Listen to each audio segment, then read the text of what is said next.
નમસ્કાર દર્શક મિત્રો, પાટવી ગુજરાતી ન્યૂઝમાં આપનું હાર્દિક સ્વાગત છે।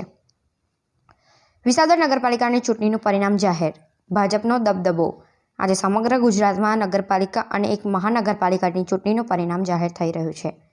ત્યારે જૂનાગઢ જિલ્લાના વિસાવદર તાલુકા નગરપાલિકાની ચૂંટણીમાં કુલ 24 સીટમાંથી ભાજપ 21 સીટ આગળ રહ્યું હતું, જ્યારે કોંગ્રેસને 3 સીટ મળી હતી, જ્યારે આમ આદમી પાર્ટીની એક પણ સીટ વિસાવદર નગરપાલિકામાં આવી શકી નથી।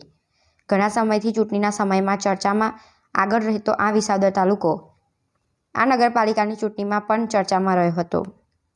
આજે વિજેતા ભાજપ ઉમેદવારો હર્ષ ઉલ્લાસ સાથે ડીજેના સથવારે એક ભવ્ય વિજય રેલી પણ કાઢી હતી। હવે જોવાનું રહ્યું કે લોકોને વચન આપી મેળવેલા મતનો કેટલો સદુપયોગ થાય છે। વિસાવદર તાલુકામાં વિકાસ થશે, આ ચૂંટણી પછી લોકોના મુખે બસ આ વાત ચર્ચાઈ રહી છે। પાટવી ગુજરાતી ન્યૂઝ રિપોર્ટર શ્યામ ચાવડા। રોજ નગરપાલિકાની ચૂંટણીની અંદર વિસાવદરની નગરપાલિકાના તમામ ચૂંટાઈ ગયેલા પ્રતિનિધિનો હું હૃદયથી ખૂબ ખૂબ આભાર માનું છું। એક ભારતીય જનતા પાર્ટીના આગેવાન તરીકે આ દેશના યશસ્વી વડાપ્રધાન અને મુખ્યમંત્રીની સરકાર નીચે ચાલતી આ ભારતીય જનતા પાર્ટીની સરકાર જે સત્ય હોય એ હંમેશા વિજય હોય।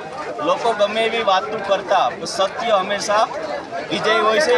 તમામ મતદારોનો વિસાવદર તાલુકાના તમામ મતદારોનો તાલુકા નગરપાલિકાના તમામ મતદારોનો હું હૃદયથી ખૂબ ખૂબ અભિનંદન આપું છું કે આભાર માનું છું। અસ્તુ, ભારત માતા કી જય।